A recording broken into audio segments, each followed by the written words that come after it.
दराज के जादुई जंगल में एक छोटी सी परी रहती थी जिसका नाम चांदनी था। चांदनी के पास एक जादुई छड़ी थी जो हर चीज को चमकदार और खूबसूरत बना सकती थी। वो हर रोज जंगल के फूलों, दरख्तों और जानवरों को खुश करने के लिए अपना जादू इस्तेमाल करती थी। एक दिन चांदनी ने जंगल के किनारे एक उदास लड़के को देखा जिसका नाम बिलाल था।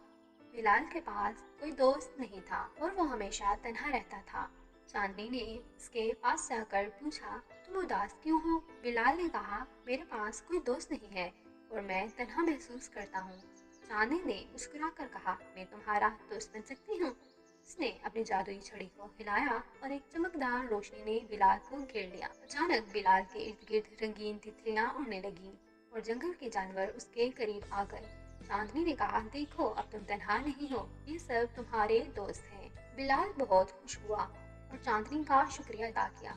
इस दिन से बिलाल और चांदनी हर रोज इकट्ठे खेलते, जंगल की सैर करते और नई मुहिम पर निकलते। चांदनी ने बिलाल को सिखाया कि दोस्ती और मोहब्बत से हर मुश्किल आसान हो जाती है। एक दिन चांदनी ने कहा, अब तुम्हें मेरी जादुई छड़ी की जरूरत नहीं है क्योंकि तुम्हारे दिल में दोस्ती का जादू है। तो इस कहानी से हमें ये सबक मिलता है, दोस्ती और मोहब्बत का जादू हर चीज को खूबसूरत बना सकता है।